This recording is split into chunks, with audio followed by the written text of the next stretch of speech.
Es una pregunta común en nuestros tiempos a veces, ¿no? Si uno tuviera solamente un día de vida, ¿qué harías con ese día? Si tuvieras una última cena antes de morir, ¿qué vas a comer? Si tuvieras, tengo un par de minutos que me restan de la vida, ¿cómo escogerías usar esos minutos? Cristo sabe que está viviendo sus últimas horas, que tiene muy pocos minutos, que le van a crucificar dentro de menos de 24 horas. ¿Y qué hace con esos preciosos minutos? Lava los pies de los suyos. ¿Qué expresión del amor de Dios? ¿Qué nos revela del corazón de Dios? De que la forma en que Jesús quiere invertir las últimas horas de su vida es lavar los pies de sus discípulos. Dios es tan hermoso. Vemos revelado acá en la persona de Cristo, quien amó a sus discípulos hasta gastar su última gota de energía, hasta el último momento de su vida terrenal. Y el hecho también de que Jesucristo haya lavado los pies de Judas en esas últimas horas es muy difícil de captar y realmente aceptar. O sea, Jesucristo va a ser crucificado. Y claro, tiene amor para los suyos, pero también utiliza esas últimas horas para lavar los pies de Judas. Y creo que es importante porque nos revela algo muy importante acerca de Dios. Nosotros que somos reformados en nuestra soteriología, los que creemos en las doctrinas de la gracia, a veces somos tan miópicos, tan concentrados en la elección de Dios, que Dios solamente ama a los suyos, tan concentrados en que la salvación es una obra exclusiva de Dios, que nos olvidamos de que Dios es bueno para con todos, que Dios de alguna manera ama a todos, no en la misma manera que ama a nosotros, pero Dios no es un Dios sanguinario que se deleite en la muerte del impío. Dios nos dice, yo no quiero la muerte del impío. ¿No? Y sé que Dios no quiere la muerte del impío, no solamente porque Ezequiel 18 me lo dice. Sé que Dios no quiere, no busca la muerte del impío, porque acá veo en físico, en la vida real, de que Cristo, quien es la imagen del Dios invisible, no busca la condenación de Judas. Busca su salvación, busca rescatarlo. Y obviamente Él es soberano, pero en términos de la responsabilidad humana, Cristo, como hace con todas las personas, les invitan a la salvación, les da oportunidad. Y es muy importante eso, de que Dios tiene un corazón, Dios tiene la naturaleza de un Salvador. Hay algunos que piensan de que hay personas que a lo mejor van a buscar a Dios, pero es Dios quien les va a rechazar, porque Dios no los ha escogido. Eso no es lo que la Escritura nos dice acerca de Dios. En primer lugar, porque nadie busca a Dios a menos que Dios les regenere, les dé vida. Pero segundo, porque cuando un hombre llega al infierno, de acuerdo con la Escritura, es porque ese hombre ha rehusado creer, es porque ese hombre ha rehusado aceptar la salvación. Cristo promete al que a mí viene, no le echo fuera. Juan 6:37. ¿No? Dios quiere que todos los hombres sean salvos y vengan al conocimiento de la verdad.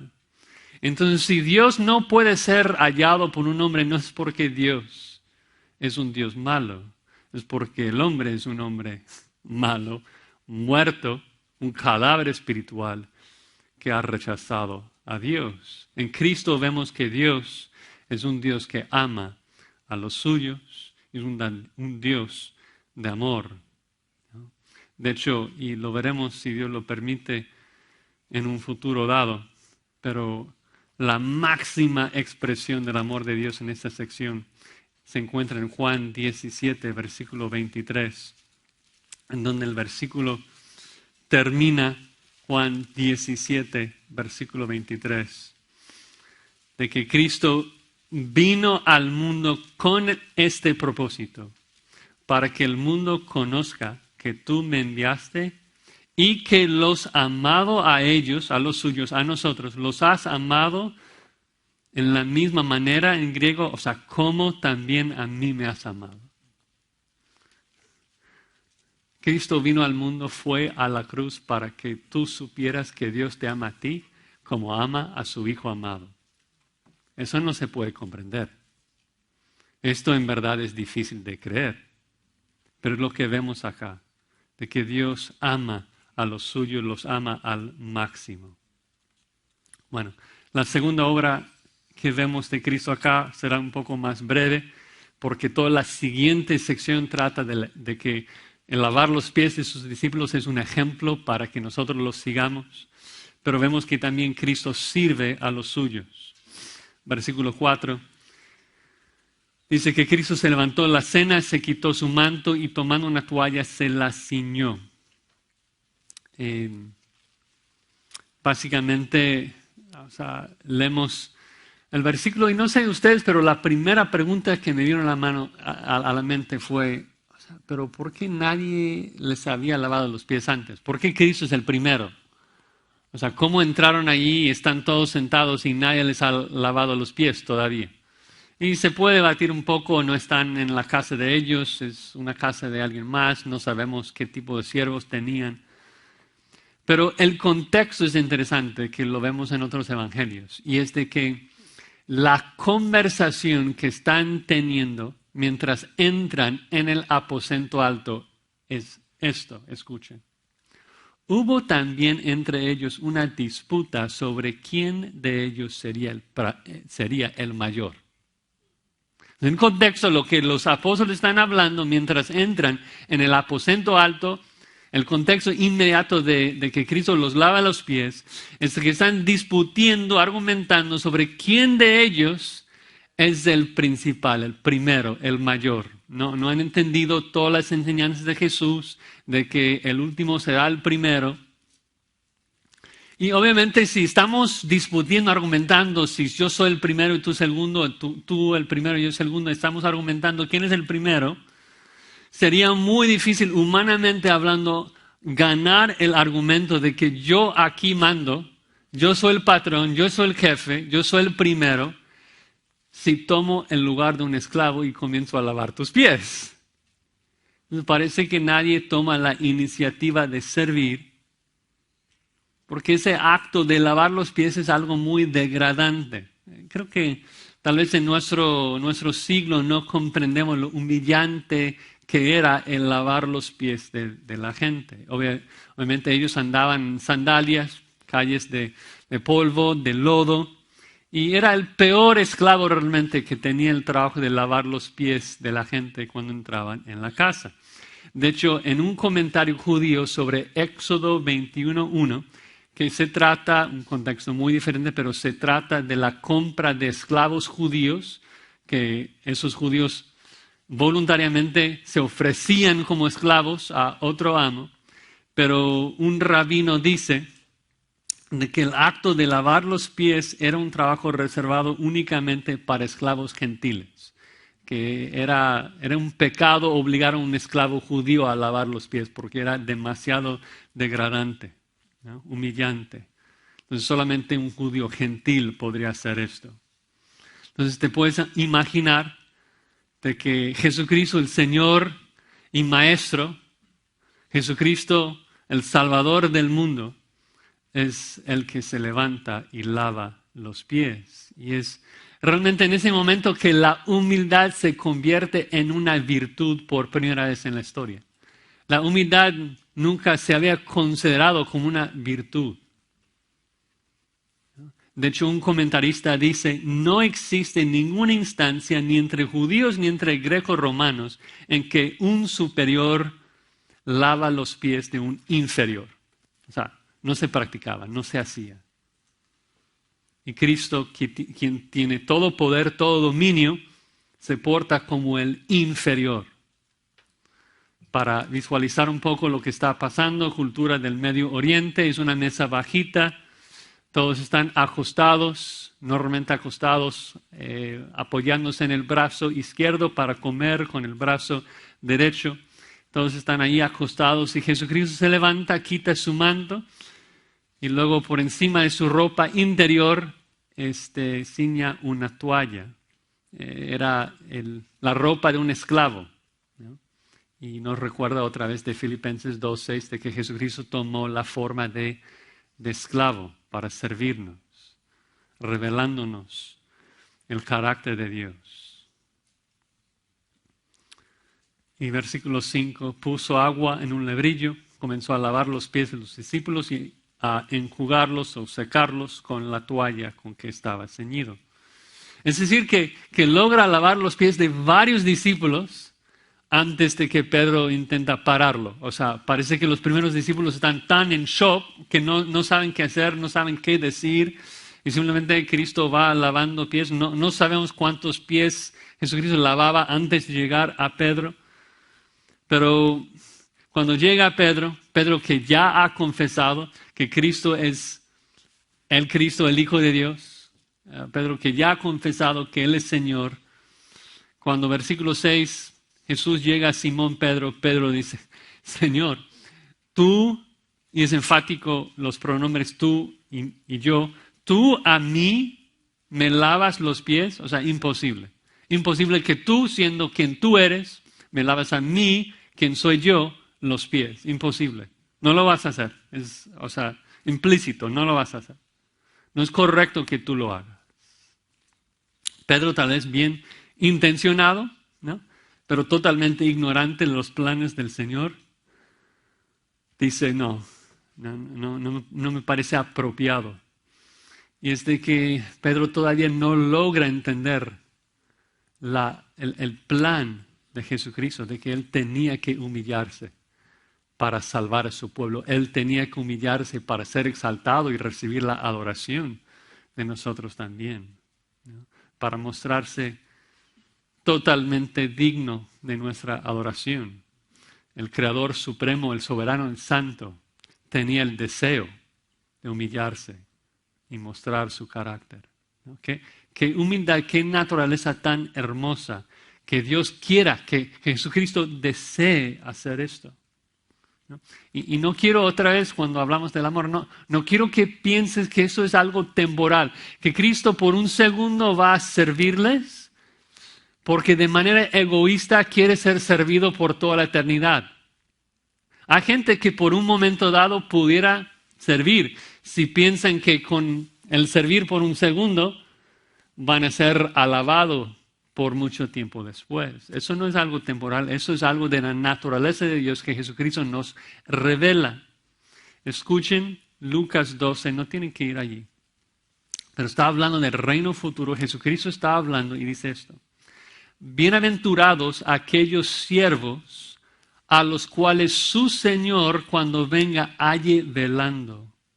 De cierto os digo que su Señor se ceñirá y hará que sus siervos se sienten a la mesa y vendrá el Señor a servirles a ellos. Otra vez inconcebible, estamos hablando del reino futuro. Y el Señor del reino, Jesucristo, dice que en mi reino yo voy a servir a mis siervos. ¿Nosotros? No somos dignos de eso. Pero Dios es un Dios de carácter hermoso. Así es nuestro Dios. Por eso debemos darle honra, gloria y honor por toda la eternidad. Bueno, última obra, Cristo lava a los suyos. Comenzando con el verso 7. Dice que respondió Jesús y le dijo, lo que yo hago tú no lo comprendes ahora, más lo entenderás después. Cristo responde con el mismo énfasis en los pronombres que Pedro. Tú, dijo Pedro, tú a mí no me lavas los pies, y luego Cristo dice, yo lo que hago, tú no lo vas a comprender. Como que tú no me vas a corregir a mí. Tú no puedes comprender esto. Y luego promete de que un día lo va a entender, pero no ahora. Y es por eso que sabemos de que este lavamiento no solamente se trata del ejemplo que debemos de imitar, porque si fuese el caso, sería, bueno, tú no lo entiendes, pero ¿sabes qué? Lo estoy haciendo para darles un ejemplo. O sea, brincar hacia el versículo 15, decir, bueno, no lo entiendes, pero mi deseo es que hagan lo mismo, que sirvan a los demás. Pero no es lo que dice. De hecho, literalmente en griego, dice, lo entenderás después de estas cosas. Y esas cosas en el contexto tienen que ver con la pasión de Jesucristo, con la muerte, resurrección y venida del Espíritu Santo, como veremos en los capítulos 14 al 16. La pasión de Jesucristo, su muerte y su resurrección es el tema del aposento alto. Y el punto es que lavar sus pies, simbolizaba el lavado, o sea, el lavado que Él les iba a dar en la cruz, la limpieza con agua limpia, del que profetizó Ezequiel. Y los 12 todavía no lo comprenden, no comprenden que el Mesías tenía que morir. Iban a entenderlo, pero después de la resurrección. No podrían entenderlo todavía. No podrían comprender la ilustración que simbolizaba esa purificación. Hubo en el contexto de Juan muchas cosas que no podrían entender y Juan los repite. Capítulo 2, 7, 12, 20. Jesucristo siempre está regañando a sus discípulos por no comprender su misión. Y por eso iba a enviarles su Espíritu Santo, Juan 16, 13, para poder regenerarlos e iluminarlos, para que pudieran comprenderlo. Pero Cristo le dice a Pedro, déjame hacerlo porque sabes que en este momento no vas a poder entender. No tienes la capacidad. Y luego, ¿cómo responde Pedro? Ok, yo confío en tu palabra entonces. No. Versículo 8, Pedro le dijo, no me lavarás los pies jamás. O sea, algo interesante decir a tu Creador. O sea, Pedro a veces fue muy impulsivo. Es muy enfático, en lo más fuerte que podrías haber dicho esto, doble negativo, nunca. Y luego en griego dice, nunca me lavarás los pies para toda la eternidad. O sea, es como que jamás, no va a pasar. Y sí, revela de que Pedro a veces hablaba sin pensar, como lo hacía en la transfiguración o cuando regaña a Jesucristo. Y lo interesante es de que Jesús, aunque pudo haberle regañado, otra vez como había hecho en otras ocasiones, le explica con cierto cariño y dice, Jesús le respondió, si no te lavare, no tendrás parte conmigo. Ahora sí, como que ya vamos a entender el punto. Estamos con la mira en la cruz. Y si el lavamiento tiene que ver con la cruz del Calvario, a menos que Cristo lave una persona, esa persona no tiene parte con Él, ninguna asociación. De hecho, la palabra parte en griego normalmente se relaciona con una herencia. Ocurre en Lucas 15 con el hijo pródigo, cuando él dice, dame la parte de los bienes que me corresponden. Aplica varias veces a la herencia divina. Apocalipsis 20, Mateo 24, bienaventurado el que tiene parte en la primera resurrección. Si tienes parte con Jesús es porque eres un seguidor de Jesús, eres creyente y vas a pasar la eternidad como coheredero de Cristo mismo. Y el punto es que si tienes parte con Él, si vas a ser hermano de Jesucristo, el primer paso es ser lavado por Él. Y obviamente Pedro quiere parte. Pedro quiere participar en ese reino, quiere participar de esa herencia. De hecho, de eso estaban discutiendo, ¿no? ¿Quién iba a ser el primero en ese reino? Entonces Pedro invierte su respuesta, versículo 9. Señor, no solo mis pies entonces, sino también las manos y la cabeza. Las únicas otras partes no cubiertas por el vestido, la cabeza y las manos. Y Pedro otra vez entonces en ignorancia, pues quiere demostrar su compromiso con el Señor, pues lávame todo entonces. Yo quiero no solamente una parte, quiero todo, ¿no? y impulsivo, como dije. Primero, jamás me vas a lavar por toda la eternidad y luego, pues lávame todo. Pero interesante, otra vez, Jesús en vez de regañarle, en vez de ser severo con él, dice en versículo 10, Jesús le dijo, el que está lavado no necesita sino lavarse los pies, pues está todo limpio y vosotros limpios estáis. O sea, si los discípulos hubieran comprendido lo que Jesús les acaba de decir, qué hermoso. O sea, escuchar del Dios hecho carne, ¿eres limpio? ¿Qué palabras? ¿No? Limpio estás. Y ya es un más claro. Ese lavamiento de los pies en el contexto de Juan 13 tiene dos propósitos. El primer propósito, veremos después, es el ejemplo a seguir, de que nosotros también debemos ser humildes y servir a nuestros hermanos. Debemos humillarnos y lavar los pies de nuestros hermanos. Pero acá el énfasis en esta primera sección es de que el lavamiento de los pies también es una ilustración de la cruz, una ilustración del lavamiento que Cristo regala a cada uno de los suyos. Simboliza la limpieza diaria que recibe el Hijo de Dios por lo que Cristo hizo en la cruz. Dice, vosotros limpios estáis, mas no todos. Es decir, que hubo uno, Judas, que no es creyente. Judas no es salvo, no es limpio. Pero todos los demás, los 11, estaban limpios. Porque habían creído en Jesús, habían confesado a Jesús. Dios los había justificado. Y dices, o sea, no entiendo porque Cristo todavía no ha sido crucificado. Bueno, es difícil porque nosotros estamos metidos en el tiempo y no podemos comprender ciertas cosas de Dios. Pero Pedro, Juan, o sea, son salvos en la misma manera que Abraham, que David, que todos los creyentes del Antiguo Testamento, que creyeron a Dios y les fueron contados por justicia. Génesis 15:6. Y Jesucristo lo dice de manera explícita en Juan 15, versículo 3. Dice, vosotros estáis limpios por la palabra que os he hablado.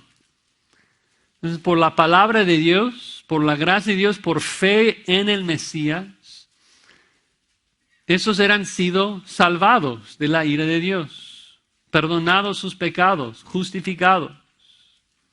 Y como dije, eso debían ser noticias tan buenas, ¿no? Escuchar de que en la corte divina soy limpio delante de Dios.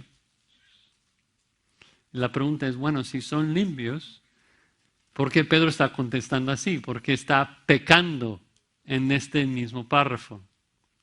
Ahí es tan ilustrativo el hecho de que aunque sus cuerpos, por decirlo así, están limpios y no necesitaban otro baño, sin embargo sus pies habían sido ensuciados por el lodo y el polvo de este mundo y debían ser lavados. Y hay una relación entre eso, la ilustración física de lavar los pies, pero no el cuerpo, y nuestra salvación, ¿no? Que como cristianos, nosotros que creemos en Cristo, hemos sido justificados, hemos sido perdonados, somos limpios en la corte divina. Pero aún así existe una necesidad de santificación, no una necesidad de otro baño, ¿no? Porque la cruz fue suficiente para perdonarnos y limpiarnos de toda nuestra maldad. Pero sí tenemos que matar a nuestra carne, sí tenemos que esforzarnos en la salvación con temor y temblor. Tenemos que confesar nuestros pecados cuando caemos en pecado. ¿Y qué es lo que nos dice Juan? De que cuando pecamos, 1 Juan 1:7, la sangre de Cristo nos está limpiando de todo pecado. Entonces, la cruz de Cristo nos ha lavado legalmente. Estamos totalmente purificados. Pero el Espíritu de Cristo también nos está limpiando empíricamente, en la experiencia. Y es tan importante entender la diferencia entre la justificación y la santificación. De hecho, si no lo entiendes, no puedes ser salvo. La persona que confunde la justificación y la santificación es el católico, es el mormón. Si lo confundimos, es un error muy, muy grave. La justificación es el acto instantáneo donde Dios declara que el pecador creyente es justo en su juicio. La santificación es el proceso paulatino donde Dios hace que el pecador creyente sea justo en su experiencia. Justificación ocurre en la corte divina, santificación ocurre en la experiencia humana. Justificación nos libra de la pena del pecado, santificación nos libra de la presencia del pecado poco a poco. Y tal vez lo más importante, no puedes tener una sin la otra. Es imposible ser justificado y no ser santificado y viceversa. O explicado con los términos de Juan 13, el que Cristo baña en la justificación también le lava los pies todos los días en la santificación.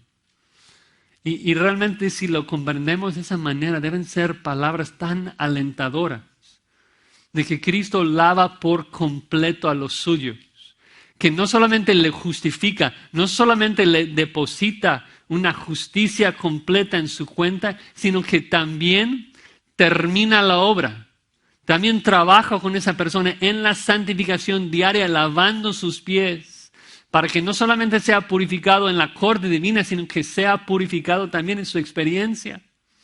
Cristo no solamente nos ha limpiado del pecado de manera judicial en la justificación, hoy en día está erradicando cada grano de polvo que está en nuestras vidas, para que un día seamos totalmente puros, completamente puros.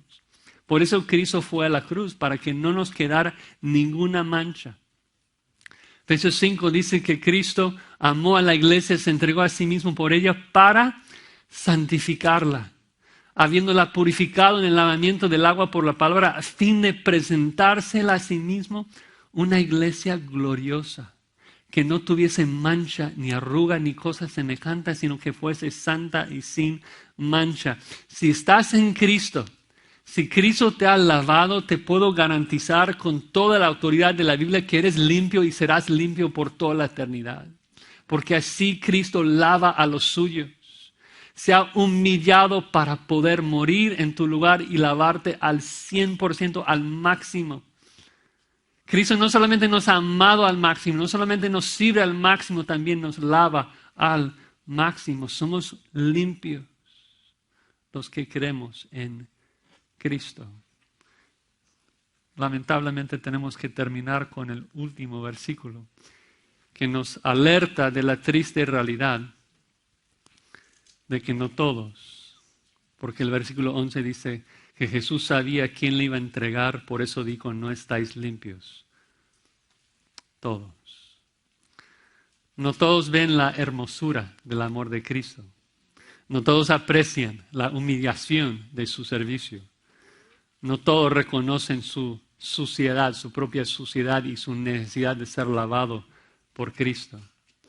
A lo suyo vino y los suyos no le recibieron.